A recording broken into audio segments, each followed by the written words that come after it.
지금 심장이 터질 것 같습니다.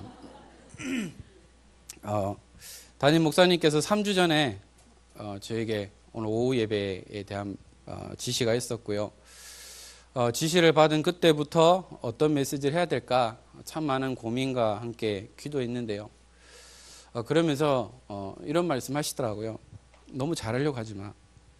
그러면서 내가 왜 이렇게 잘하려고 하지? 내가 왜 이렇게 긴장하고 있지? 내가 왜 이렇게 행동을 크게 하려고 하지? 라는 그런 생각을 하게 되면서 제가 여기서 무엇을 말하겠습니까? 저는 잘난 것도 없고 똑똑하지도 않고 보신 대로 짜리몽땅하고 좀 똥똥하고 좀 못생긴 제가 무엇을 하겠습니까? 그래서 다른 것이 아니라 오직 복음만을 말해야 되겠다. 오직 그리스도만 선포하고 또 하나님께서 내게 주신 그런 짧은 인생 스토리를 좀 전달해야 되겠다라는 그런 결론을 가지고 기도하며 이 자리에 서게 됐습니다. 오늘 저에게 몇 분의 권사님께서 이런 말씀하시더라고요. 목사님 기도했습니다. 기도했습니다 이런 말씀하셨어요. 그것은 주보를 보시고 아마 저에게 격려의 그런 말씀을 하신 것 같습니다. 항상 저는 강단 설 때마다 두렵고 떨리는 마음으로 서게 됩니다. 왜냐 자칫 잘못하면 제가 나올 수 있기 때문이죠. 계속해서 순간순간 창세기 3장으로 돌아가기 때문에 그래서 하나님의 은혜가 아니고서는 이 단에 설 수 없고요. 그리고 두렵고 떨리는 마음으로 강단에 서게 됩니다. 그래서 오늘 이 시간 우리 모든 성도님들과 함께 우리 렘넌트들과 함께 어떤 중요한 언약을 전달하고 또한 그 언약을 가슴에 품는 귀한 시간이 되었으면 좋겠습니다. 오늘 강단을 통해서 그리스도의 장성한 분량에 충만한 데까지라는 그 말씀을 주셨습니다. 저는 배경이라고는 아무것도 없죠. 제 배경이라고는 지금 목회하고 계시는 부모님 그리고 저의 기도의 배경이 되어지는 저희 처가 식구들밖에 없습니다. 그렇다고 경제적으로 부하냐? 아니요, 절대 부하지 않습니다. 늘 쪼달리고요, 늘 박하게 살아가게 되는데요. 그런데 목회를 하시는 부모님을 보면서 저는 확실한 언약을 잡았습니다. 뭐냐? 목회자의 가정은 하나님이 책임지신다는 것을 저는 체험했기 때문입니다. 저희 아버지께서도 이런 말씀하셨습니다. 어머니께서도 이런 말씀하셨는데요. 시골에 아버지께서 원래는 동성로에서 잘 나가는 금은방 사장님이셨는데 저희 친할머니께서 이 아들을 하나님께 드리겠습니다라는 서원을 하셨어요. 그러다가 아버지께서 늘 도망 다니시다가 결국은 하나님이 강건적으로 이제 사업을 정리하게 하시고 손을 들고 이제 신학을 하시게 됐고 그 첫 번째 했던 그 개척교회가 제가 살고 있는 대구광역시 달성군 농공읍 남리라는 지역에서 목회를 시작하셨습니다. 저에게 의논도 하지 않았고요. 저희 형하고도 의논하지 않고 5살 되던 그 해에 아버지께서 개척을 시작하게 됐습니다. 그 당시는 허허벌판이었는데요. 하나님은 그 교회 때문에 달성 그 지역이 공단으로 세워지고 지금은 테크노폴리스까지 들어오게 돼서 어마어마하게 지금 발전한 지역이 되었습니다. 그 당시만 해도 교회는 그 교회는 남동교회였고요. 그러다가 비둘기 교회로 달성중앙교회로 현재 갈보리 교회로 지금 명칭이 바뀌었습니다. 그 교회로 인해서 지금은 저희 달성 지역과 현풍 지역에 거의 20-30여 개 거의 어마어마한 많은 숫자가 교회가 세워졌습니다. 그러면서 아버지께서 늘 저희 형제들에게 하셨던 말씀이 있습니다. 난 너희들에게 해줄 수 있는 거 없다. 물려줄 수 있는 재산도 없다. 내가 너희들에게 줄 수 있는 거는 이 언약밖에 없다라는 말씀 주셨고요. 그러면서 나는 너희들을 먹이고 입히고 가르치는 것밖에 없고 나머지는 하나님 책임지신다는 말씀을 하셨습니다. 지금 저희 가정의 응답인 온유도 있고요.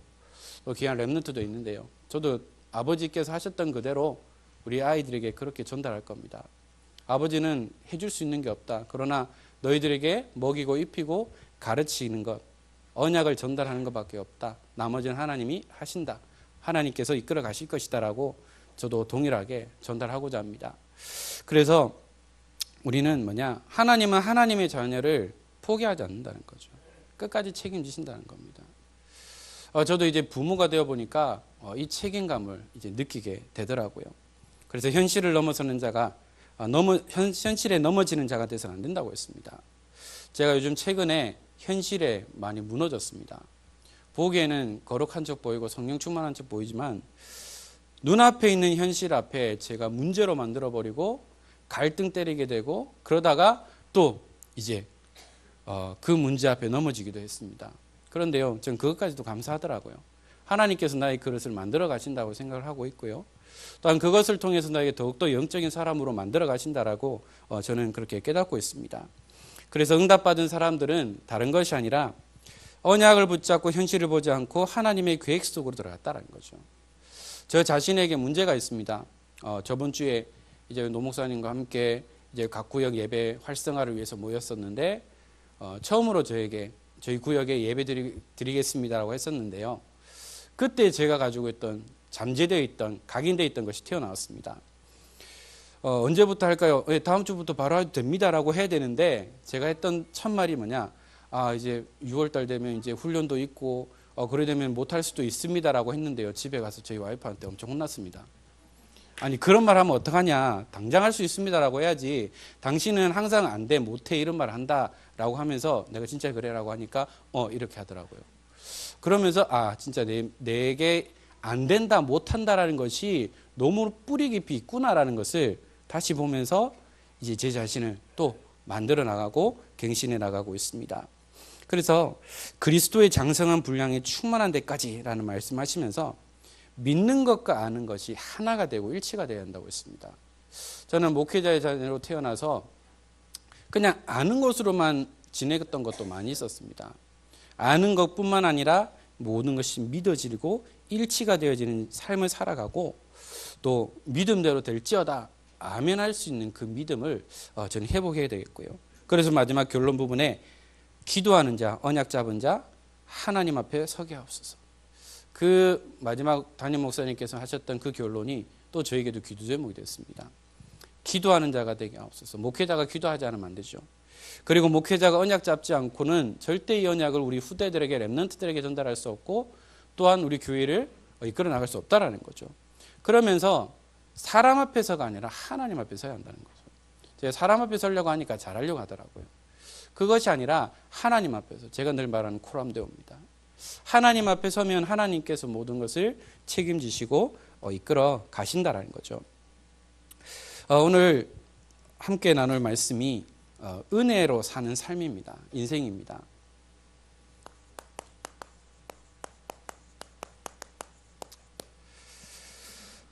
우리가 은혜로 사는 인생인데요.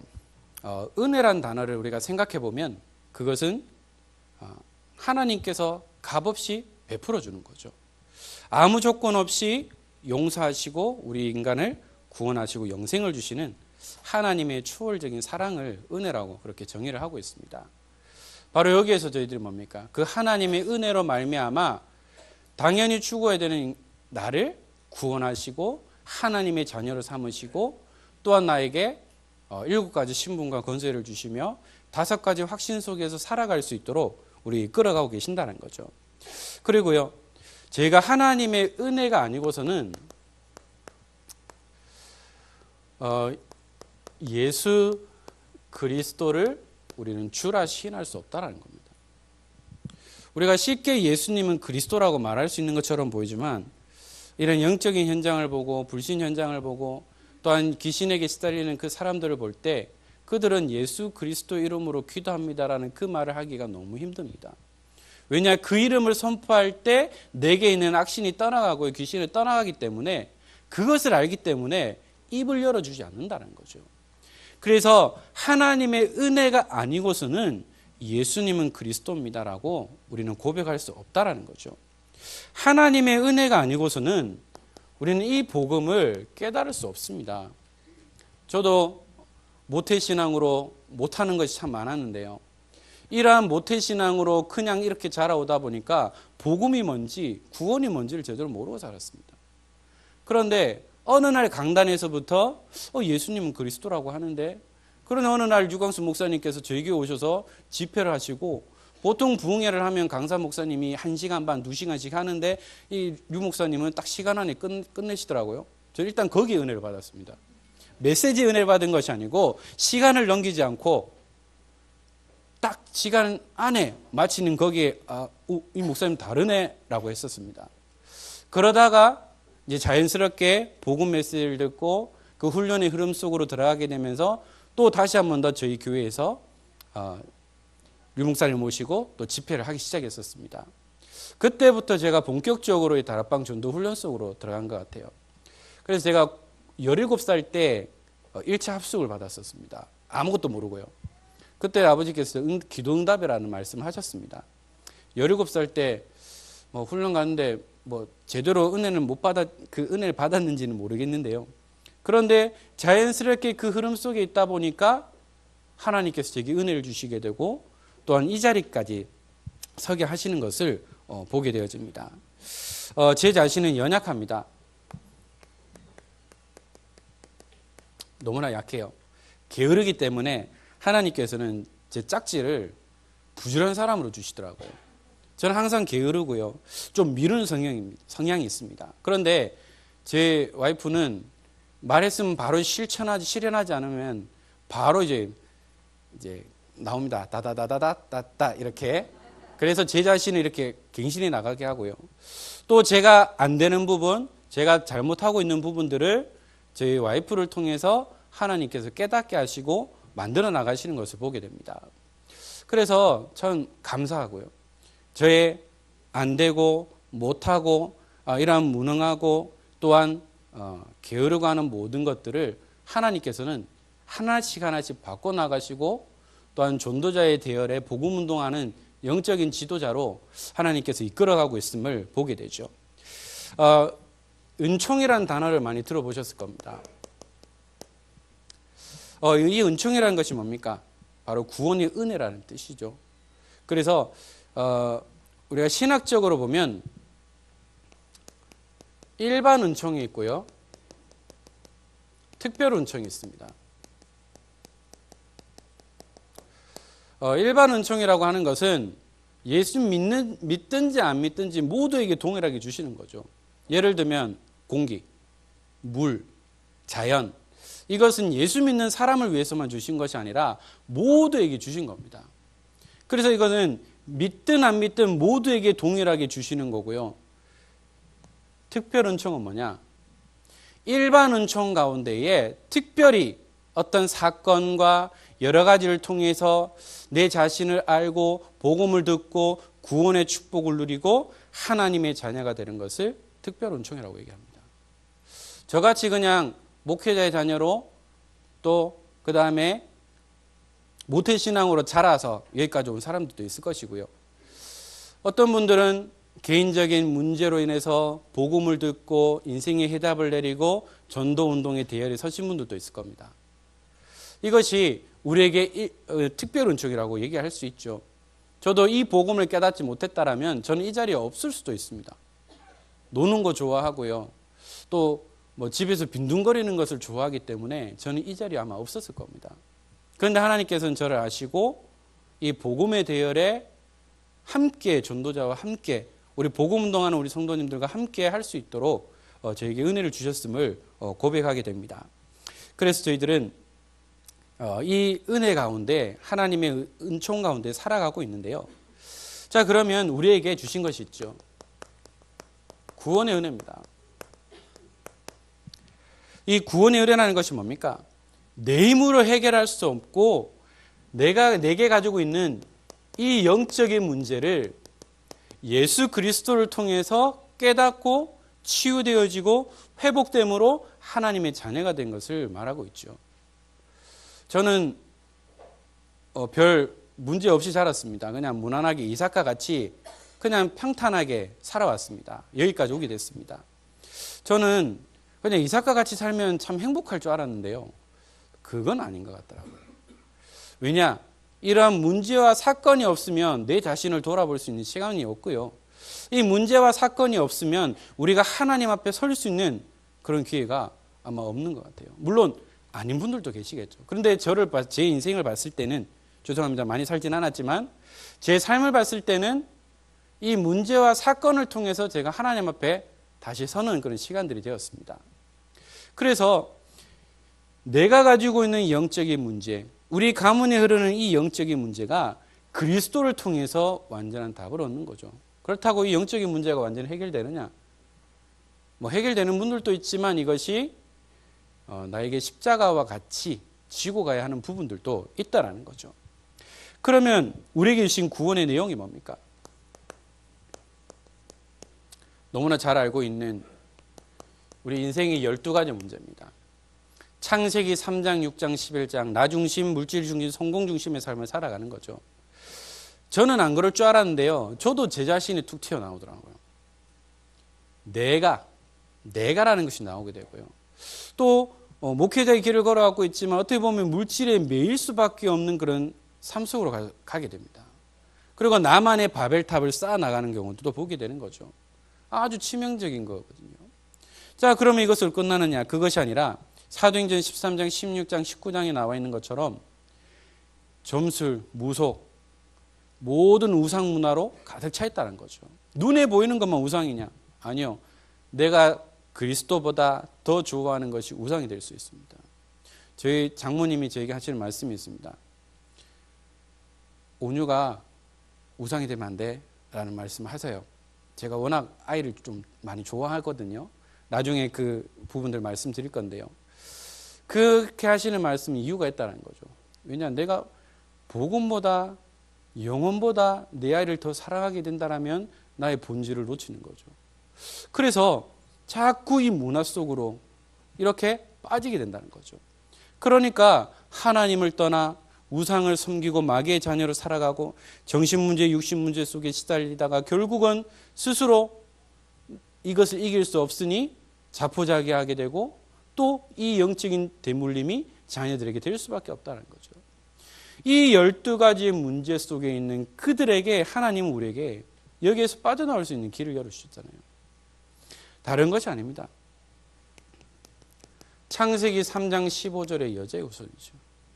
여자의 후손을 통해서 뱀의 머리를 완전히 갈아버리겠다라고 말씀하셨습니다. 6장 14절에 너를 위하여 방주를 만들라고 하셨습니다. 오늘날 방주 운동은 교회 운동입니다. 현장에서 지교회 운동이고요. 5가지 기초 운동입니다. 그래서 내가 있는 지역에 방주를 만들어서 여기에 오는 모든 사람은 다 산다라고 모두에게 말할 수 있어야 한다는 거죠. 그리고요. 출애굽기 3장 18절에 희생제사입니다. 이사야 7장 14절에 임마누엘의 언약이죠. 그러면서 마태복음 16장 16절에 그리스도에 대한 언약입니다. 하나님께서 우리에게 이 원색 복음을 허락해 주셨습니다. 바로 우리 인간의 근본 문제를 해결해 줄 수 있는 요한복음 14장 6절에 내가 곧 길이요 진리요 생명이니 나로 말미암지 않고는 아버지께로 올 자가 없다고 하셨습니다. 오직 그리스도만이 하나님을 만날 수 있는 참된 길이고 참된 진리고 참된 생명이라는 거죠. 그리스도 이외에는 하나님 만날 수 있는 길은 절대 없습니다. 그리고요. 마가복음 10장 45절에 예수님이 이 땅에 오셨는데 우리가 섬김을 받으려 함이 아니고 도리어 섬기려 하고 또한 대속물이 되기 위해서 이 땅에 오셨다고 했습니다. 대속물이 뭡니까? 내 대신 대신 바치는 거잖아요. 바로 예수님이 이 땅에 오신 이유가 내 죄를 해결하시기 위해서 친히 대속죄물이 되셨다는 겁니다. 그리고요. 요한일서 3장 8절에 예수님께서 이 땅에 오신 이유가 뭐냐? 마귀의 일을 멸하기 위해서 이 땅에 오셨다고 했습니다. 마귀의 일이 뭡니까? 요한복음 8장 44절이죠. 속이고 이간질하고 분리시키는 겁니다. 이 일을 근본적으로 없애기 위해서 그리스도가 이 땅에 오셨다는 거죠.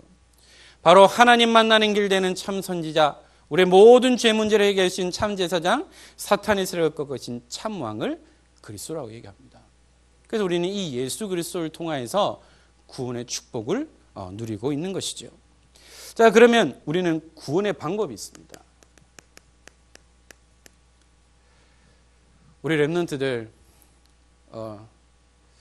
공부 잘하고 싶죠? 저는 공부를 잘 못했어요. 그래서 공부에 대하면 제가 좀 눌리는 부분이 있습니다. 그래서 공부에 대해서 잘 못해요. 그런데 진짜 내가 바닥에서 상위 클래스로 갈 수 있다. 그 방법만 알면 그 누구든지 그 방법대로 공부해서 상위 클래스로 갈 겁니다. 내가 진짜 경제응답을 누릴 수 있는 방법이 있다라면 우리 산업인들은 아마 그렇게 하겠죠. 그런데요, 하나님께서 많고 많은 방법 가운데에 구원 얻을 수 있는 그 방법을 우리에게 말씀하셨습니다. 비법을 허락해 주셨죠. 우리 대학생들 이제 시험 기간 되면은 그 족보가 이렇게 돌고 돕니다. 그 족보대로 하면 성적 잘 나온다고 하는데 요즘 잘 모르겠습니다. 그렇게 해서 그 방법대로 계속 하는데요, 하나님께서도 우리에게 구원받을 수 있는 구원의 축복을 주시는 그 방법을 허락해 주셨습니다. 뭐냐? 하나님의 은혜로라고 했습니다. 여기 보니까 에베소서 2장 8절입니다. 에베소서 2장 8절에 보니까요, 너희는 그 은혜에 의하여 믿음으로 말미암아 구원을 받았으니 이것은 너희에게서 난 것이 아니요 하나님의 선물이라.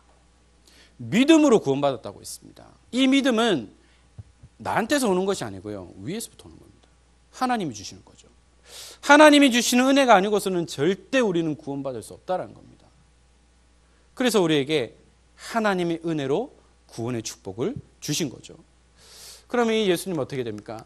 로마서 10장 9절에서 10절에 마음으로 믿어 의에 이르고 입으로 시인하여 구원에 이른다고 했습니다. 마음으로 믿어지면 입으로 시인하게 되어 있습니다. 안 믿어지면 말할 수 없습니다. 그리고 우리에게 말씀하셨습니다. 요한복음 1장 12절에 영접하는 자 곧 그 이름을 믿는 자들에게는 하나님의 자녀가 되는 권세를 주셨으니. 영접이 뭡니까? 받아들이는 거죠. 모시는 겁니다. 그 이름을 믿는 자입니다. 어떤 이름입니까? 모든 흑암의 세를 깨뜨리신 참왕이신 그리스도.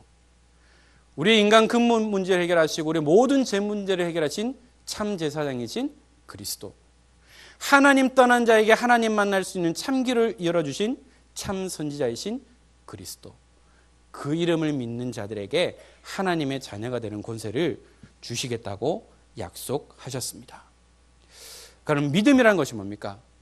믿음이란 것은 다른 것이 아니죠. 신뢰하는 겁니다. 창조주 하나님을 믿고 따라가고 하는 것을 믿음이라고 얘기합니다. 그러면 신앙이 뭡니까? 바로 절대자에 대한 믿음을 의미하는 거죠.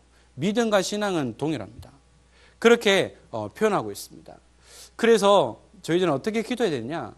하나님이 믿어지도록 우리 기도해야 되고요.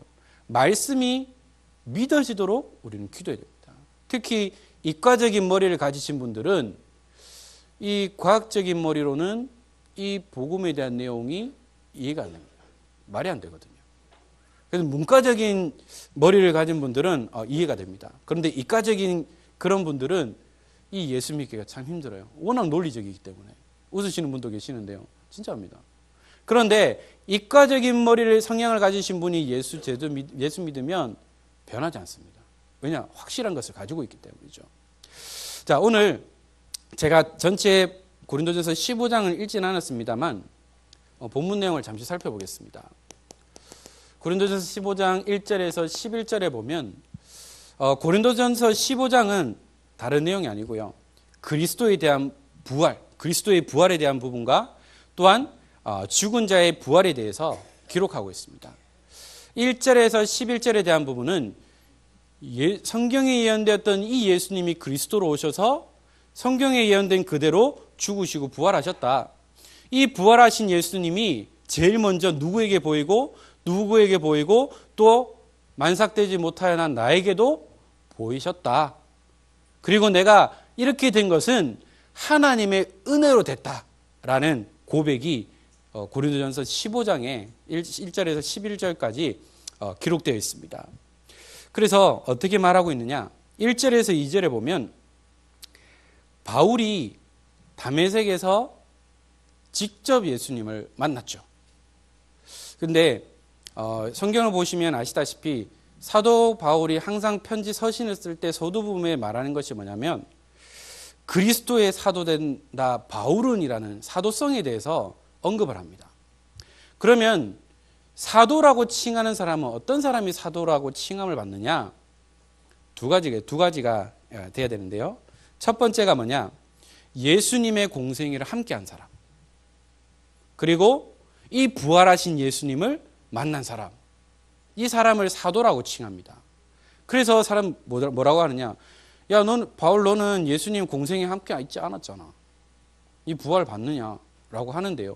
그런데 사도행전 9장에 보면 어떻게 했습니까? 다메섹으로 가는 그때의 긴급 사역으로 인해서 예수님이 친히 바울에게 나타나셨죠. 그래서 바울이 나는 사도라고 칭하는 거죠. 이러한 부분들을 얘기하고 있습니다.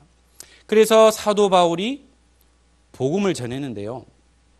이 복음을 올바로 믿는 자는 구원 얻는다고 했습니다.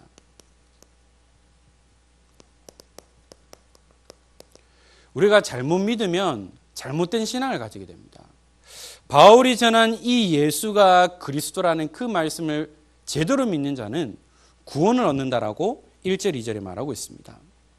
그리고 방금 말씀드렸던 것처럼 다메섹에서 부활하신 예수님을 만났죠. 그리고 바울이 전한 복음은 다른 것이 아닙니다. 성경에 예언됐던 이 예수님이 성육신 하셨다. 그리고 그 예수님이 고난받으시고 십자가에 죽으시고 3일 만에 부활하셨다. 그 부활하신 주님이 내게 오셨다. 나는 하나님 그리스도를 만났다라고 얘기하고 있는 부분입니다. 부활하신 주님을 만났다고 얘기하고 있습니다.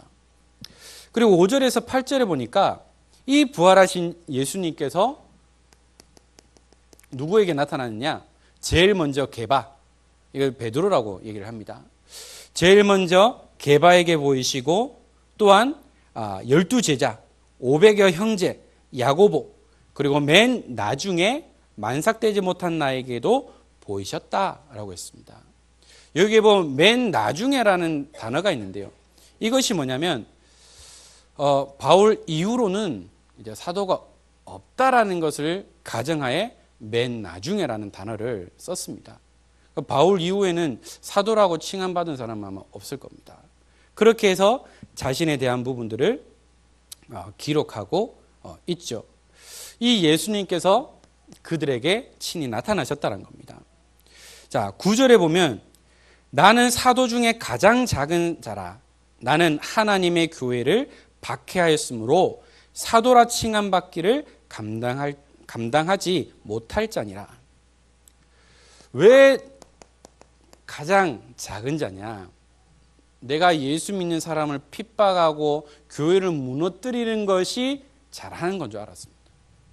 그런데 다메섹에서 예수님을 만나고 또한 중요한 제자를 통해서 말씀으로 양육된 이후에 이제는 박해하는 자가 아니라 이방인의 사도로서 자신의 사역을 하는 것을 보게 됩니다.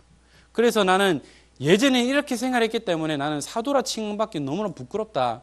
내가 전력이 있기 때문에 나는 사도라 칭함받기가 너무 부끄럽다라고 그렇게 얘기를 하는 거죠. 10절에 보니까 이제 자신의 믿음의 고백을 하는 겁니다.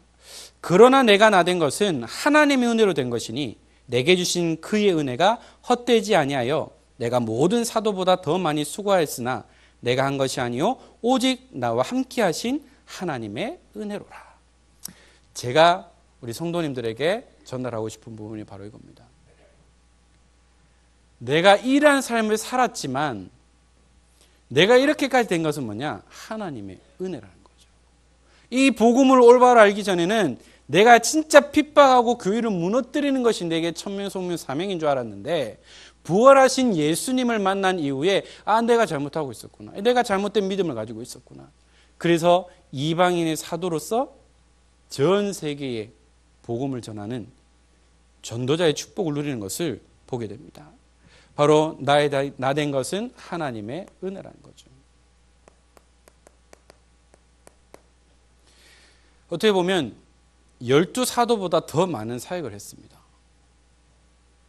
지금 저희 강단의 흐름이 이제 사도행전 8장으로 넘어가서 빌립이 사마리아 성에 가서 이 복음 운동을 하고 또한 오늘 강단 말씀처럼 또 하나님이 성령 인도하신 데로 가서 에티오피아 내시를 만나고 그에게 올바른 복음을 전하니까 하나님께서 은혜를 주셔서 내시가 세례를 받고 또한 에티오피아에 귀한 복음의 씨앗이 뿌려지는 것처럼 이것이 뭐냐? 하나님의 은혜라는 거죠.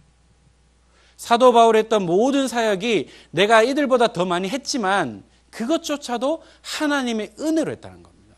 교만하지 않고 겸손했다는 거죠. 저 같으면 이까이 거 이렇게 말할 수도 있는데요. 그것이 아니라 내가 많이 했지만 이것조차도 하나님의 은혜로 했다는 거죠. 하나님의 은혜가 아니고서는 절대 살아갈 수 없고요. 하나님의 은혜가 아니고서는 교만이라는 녀석이 계속해서 신방 오게 될 겁니다. 그래서 우리는 성령 충만해야 한다는 거죠. 그래서 11절에 보니까요. 그러므로 나나 그들이나 이같이 전파하매 너희도 이같이 믿었느니라. 고린도 교회의 성도들을 향하여서 내가 전한 이 복음, 또한 믿음에 앞선 선배들이 전했던 이 복음을 믿음으로 우리는 이 축복을 누리고 있다라고 고백하고 있습니다. 그래서 저희들은 뭡니까? 그리스도를 믿는 믿음, 하나님을 믿는 그 믿음, 그 응답하신다라는 그 믿음만을 가지고 있습니다. 허황된 믿음이 아닙니다. 신비주의하는 믿습니다라는 그런 믿음이 아니라 진짜 언약 가운데 말씀 가운데 주시는 그 언약을 붙잡고 기도하며 응답받는 그 믿음을 우리는 회복해야 되죠. 나는 할 수 없습니다. 그러나 하나님은 하신다는 거죠. 지난주 본문 메시지에서도 이 많은 뼈들이 살겠느냐? 살 수 있습니다. 라면 허황된 믿음이 될 수 있습니다. 안 됩니다 하면 하나님의 능력을 믿지 못하는 거죠. 그런데 뭡니까? 하나님이면 하실 수 있다는 거죠. 우리 인간적인 생각으로, 논리적인 생각으로는 할 수 없지만 하나님이면 하실 수 있습니다는 거죠. 우리 은평교회요, 우리 모든 성도님들요, 하나님이 하시면 됩니다. 저요, 하나님이 하시니까 할 수 있습니다. 그리고 우리는 그러한 믿음을 가지고 우리가 하나님 앞에 나가야 되겠죠. 일단 먼저 말씀을 맺겠습니다. 그래서 우리가 전하고 말할 것은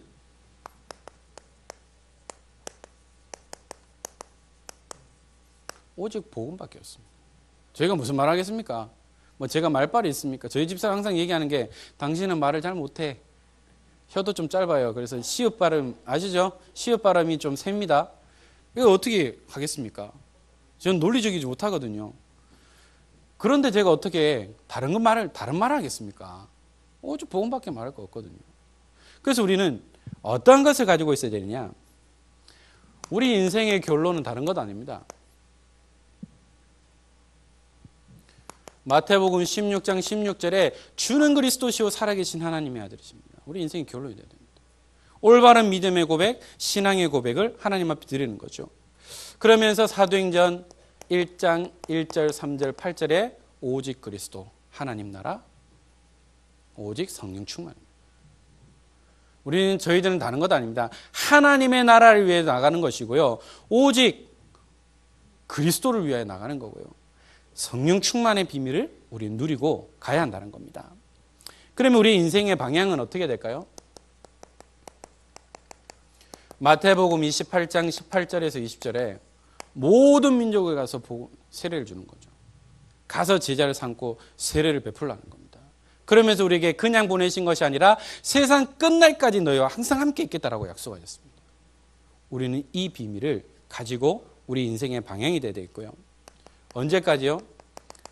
이 천국 복음이 모든 민족에게 증언된 이후에 그제야 끝이 오리라.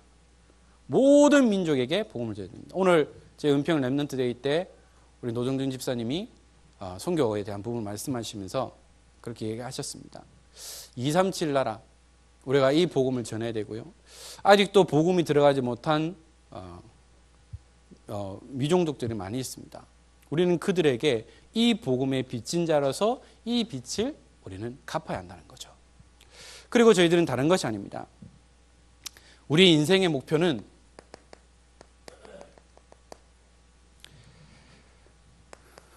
랩넌트를 세워나가는 겁니다. 저희 은평교회가 어떤 교회입니까? 랩넌트 운동하는 교회입니다. 제가 은평교회에 오게 될 줄은 진짜 꿈에도 몰랐습니다. 제가 은평교회하고 세상의 말은 인연이 참 깊습니다. 제가 대학 시절에 또 우리 청신사역을 같이 섬기고 제가 다른 사역 때문에 사역지를 옮기면서 그만뒀다가 다시 와서 이 청신의 심부름하고 있습니다. 이렇게 랩넌트를 키우고 랩넌트 운동하는 이 교회에 제가 교육자로 설 수 있다는 것은 하나님의 은혜고요. 또 하나님께서 제게 주신 이 후대에 대한 언약을 가지고 담임 목사님과 우리 모든 장로님들과 중직자님들과 렘넌트들과 함께 우리는 이 응답 속으로 들어가는 거죠.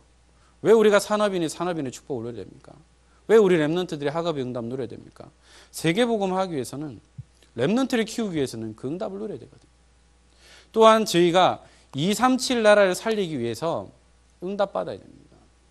그래서 선교사님을 마음껏 파송할 수 있을 만큼, 초청할 수 있을 만큼, MK들을 마음껏 도울 수 있을 만큼, 또한 이곳에 와 있는 다민족과 TCK들을 도울 수 있을 만큼 그 응답을 누려야 한다는 거죠. 그리고 교회가 교회되게, 예배가 예배가 되어지는 귀한 응답을 누려야 되죠. 그래서 참된 예배자로 서야 하는 겁니다. 그러면 하나님께서는 우리에게 중요한 응답을 주실 수밖에 없고요. 또한 사도행전 6장에 나와 있는 것처럼 사도들은 오직 말씀과 기도에 전무하고, 세워진 우리 중직자님들은 목회자가 마음껏 이 일에 헌신할 수 있도록 돕는 귀한 축복을 누리는 가운데에 정말 하나님의 은혜로 살아가는 그 인생의 축복을 우리가 함께 누려야 되겠습니다. 잠시 제 인생 스토리를 좀 짧게 좀 전달하겠습니다. 말씀드렸듯이 저는 목회자 가정으로 태어나서 아무런 문제 없이 살았습니다. 저에게는 문제가 없을 줄 알았는데요. 제 인생 최대 위기가 한번 있었습니다. 제가 저희 집사람과 2005년도에 결혼했습니다. 그때 제가 28이고요. 저희 집사람이 25이었습니다. 그래서 그냥 마냥 좋아서 결혼을 했는데요. 그것이 뭐냐, 언약 없이 결혼을 하니까 문제 앞에 넘어지는 거죠. 그러다가 2011년도에 어떤 문제를 통해서 이제 12년도에 법적으로 이제 이혼을 하게 됐습니다. 그 당시에 저는 너무 힘들었고 임마누엘 교회에서 사역하고 있었습니다. 너무 힘들어서 사역도 하기 싫고요. 무기력해지고요. 완전히 피하고 싶었는데 하나님께서는 사역할 수 있도록 몰아가시더라고요. 얼마나 힘들던지. 물론 당사자도 힘들었겠죠. 그런데 목회자이기 때문에 피할 수 없고 목회자이기 때문에 웃으면서 가야 하는 그런 상황 속에서 하나님 은혜를 주시고, 또 제가 가장 힘들 때 제 동역자로 저희 같이 RTS에서 공부했던 친구 목사님을 통해서 또 하나님 힘을 주시고, 저를 위해 기도해 주시는 우리 부모님과 또 저를 위해 기도해 주신 분들이 너무나 많이 있었습니다. 다시는 제 집사람을 다시 못 만날 줄 알았습니다. 왜냐? 그런 이유가 있었거든요. 그런데 하나님께서 저에게 응답을 주시더라고요. 하나님 진짜 이 맞습니까? 다른 사람 아니더라고요. 항상 생각이 나더라고요. 그러다가 믿음의 결단을 하게 됐습니다. 그 전에 저희 집사람이 제 새벽에도 한번 얘기를 했었는데요. 저와 헤어지고 난 이후에 몸이 다 망가지고요. 조기 폐경까지 왔었습니다. 다시는 아이를 못 갖는 몸이었습니다. 그전에는 다시 만나려고 해도 아이 못 낳는데 어떻게 만나? 어떻게 가정을 회복하지? 라고 했었는데 어느 날 하나님께서 제 마음을 문을 여시고 어떻게 하시느냐? 그래, 뭐 아이 없으면 모든 렘넌트를 나의 자녀로 삼지, 아니면 뭐 입양하면 되지, 뭐 문제냐? 라고 했었는데요. 그래서 2017년도 초기에 이제 다시 연락을 해서 만나게 되어지고 2017년도 7월에 다시 저희 가족끼리만 모여서 예배를 드리고 이제 다시 합치고 새로 시작하게 되었습니다. 그러다가 그래도 기도해보자라고 했었는데요. 후대를 놓고 기도했었는데 하나님은 재창조의 하나님이십니다. 안 나오던 생리가 나오게 되고요. 2017년도를 마무리하는 그때에 우리 기도 제목은 뭐냐? 하나님 우리에게 후대 응답을 주세요. 언약을 전수할 수 있는 후대를 주세요라고 같이 기도 제목을 놨는데요. 그런데 하나님이 이미 응답하셨습니다. 그래서 2018년 1월 달에 이상하게 이게 됐는데 왜 안 나오지라고 해서 테스트를 했거든요. 그때가 제가 새벽기도 갔다 온 날이었습니다. 새벽기도 갔다 오고 저희 집사를 보니까 되게 상기돼 있어요. 그러면서 보여주는 것이 뭐냐? 임신이 됐다라는 겁니다. 얼마나 기쁜지 좀 울었습니다. 진짜. 새벽 예배 갔다 와서 집사람은 붙잡고 고맙다고 울면서 제 아이의 태명을 뭐라 했느냐? 조이라고 했습니다. 왜냐? 하나님과 모두의 기쁨이고 우리 가정과 가문의 기쁨이고요. 그 기쁨을 갈보리교에 있을 때 성도님들에게 얘기하니까 다들 아멘하고 우시면서 우리 모두의 기도 응답입니다라는 그런 고백을 들었었습니다. 그래서 자란 우리 아이가 저기 온유 있습니다. 예, 아주 건강하게. 저희 집사람이 음식을 잘 못 먹거든요. 몸이 너무 무너졌었기 때문에 아무런 음식 먹을 수 없고, 그런데 너무나 건강한 3.52kg의 딸이 태어나고 지금은 11kg 아주 묵직하게 건강하게 잘 자라고 있습니다. 또 하나님께서 또 태문을 여셔서 저희 가정에 또 선물을 주셨습니다. 지금 뱃속에 또 있거든요. 왜 그래 급하냐라고 하는데, 제 집사람 이왕 빨리 낳고 빨리 키우자 그러고요. 저 서로가 나이가 있기 때문에 그렇게 했는데, 그래도 하나님이 주시니까 감사함으로 지금 키워나가고 있습니다. 이렇게 보면 하나님의 경륜, 하나님의 주권이라는 부분을 철저히 느껴가고 있고요. 물론 흠이 될 수 있죠. 그래서 2017년도에 다시 만나고 류 목사님을 뵀었습니다. 왜냐, 2005년도에 저희 가정을 위해서 예배를 인도해 주셨었거든요. 그때 주셨던 말씀이 뭐냐, 기도가 막히지 않는 가정, 렘넌트 살리고 또 무너진 가정을 살리는 선교사의 가정이라는 그 언약을 주셨는데, 그 언약을 놓쳐고 있었다는 거죠. 마냥 좋아서 그냥 결혼하다 보니까 문제 앞이 무너지는 겁니다. 그런데 확실한 언약을 붙잡고 두리가 흔들리지 않으니까요, 하나님은 문제가 와도요 문제가 안 된다는 거죠. 그래서 작년 2017년 달에 또 유 목사님한테 인사를 드렸는데요, 유 목사님이 이런 말씀하셨습니다. 헤어졌다가 다시 만나는 경우는 힘들다. 어제 안에서는 힘들다. 두 사람이 참 성령 충만하구나 라는 그런 말씀하셨습니다. 그리고 얼마 전에 랩넌트 데이 때 온유를 데리고 또 가서 인사를 했었습니다. 류 목사님 평상시에 만나면 얼굴에 표정이 없는데요, 제 온유를 봤을 때 인자하신 할아버지 얼굴을 가지고 온유를 안아주셨고요. 또 그것뿐만 아니라 온유의 손을 직접 잡고 안고 저희 가정을 위해, 온유를 위해 축복 기도해 주셨습니다. 저는 그거 잊을 수가 없습니다. 어떤 기도를 하셨느냐, 온유가 가는 모든 길에 친구, 선생님, 또 배우자를 위해서도 기도해 주셨습니다. 또 앞으로 저희 사역을 위해서도 기도해 주셨습니다.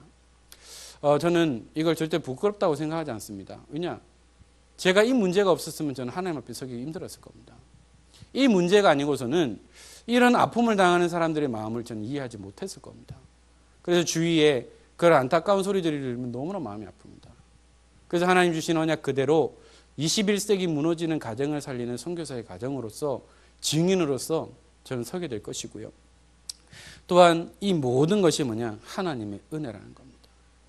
그리고 저는 목회자 가정에 태어났지만 영적인 배경은 전혀 영적인 문제, 영적인 것에 대해서 전혀 눈을 뜨지 못했습니다. 그런데 저희 장모님을 통해서 한 6개월 정도 무속 현장을 다니고 영적인 현장을 보게 되고요. 지금도 우리 장모님을 통해서 영적 싸움을 하고 있습니다. 그래서 제 자신을 보고 제 자신을 키워나가고 있습니다. 그래서요, 저는 하나님께서 내게 주신 이 문제와 응답을 가지고 저는 계속해서 귀한 사역을 감당할 것이고요.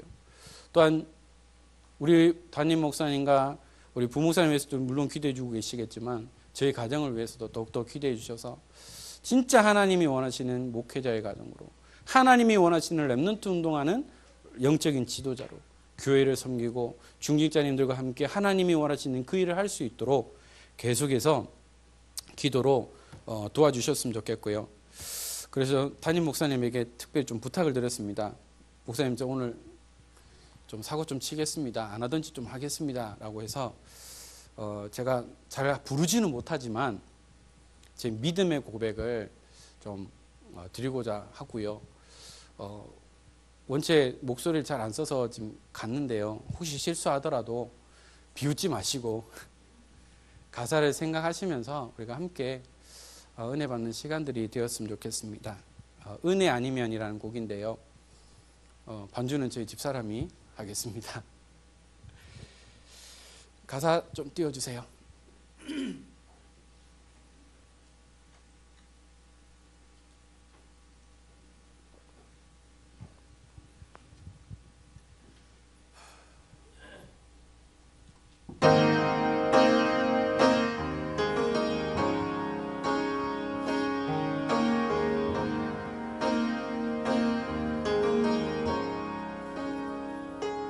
어둠 속에 매이던 내 영혼 갈 길 몰라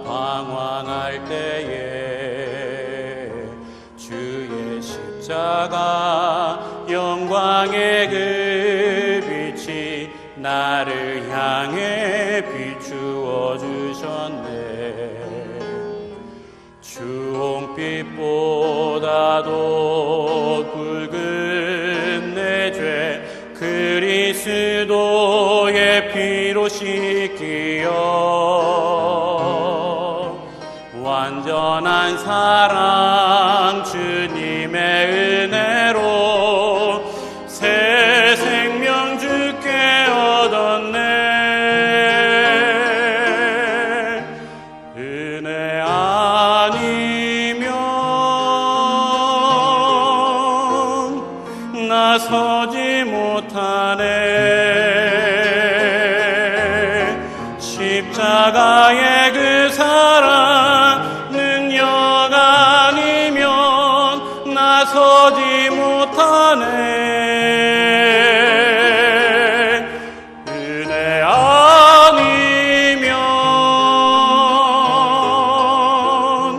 나서지 못하네. 놀라운 사랑 그네 아니면 나서지 못하네.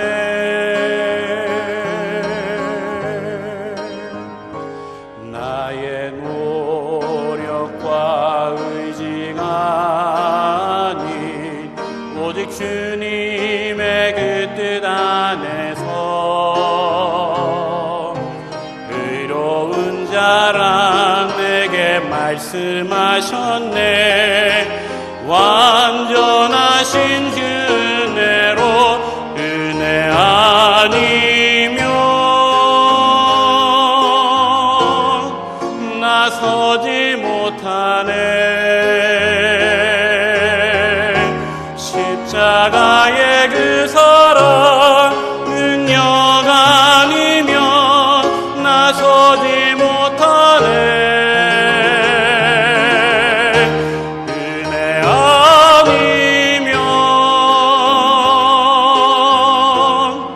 나서지 못하네. 완전한 사랑 그네 아니면 나서지 못하네.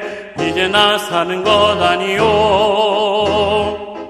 오직 예수 내 안에 살아계시니 나의 능력 아닌 주의 능력으로 이제 주와 함께 살리라. 오직 은혜로 나 살아가리라. 십자가의 그 사랑 주의 능력으로 나는 서리라.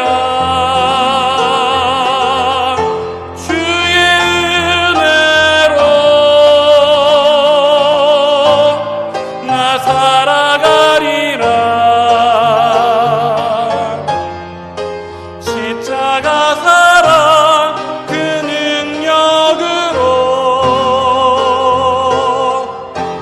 나 살리라. 주 은혜로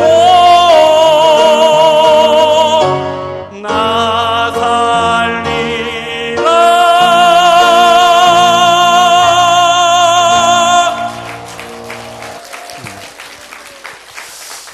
날마다 은혜 가운데 살아가는 우리 모든 인생 되기를 주님의 이름으로 축원합니다. 기도하겠습니다.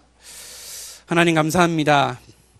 날마다 하나님의 은혜 가운데 살아가는 인생이 되게 하시고 한순간도 하나님의 은혜 없이 살아갈 수 없는 존재임을 다시 한 번 더 고백합니다.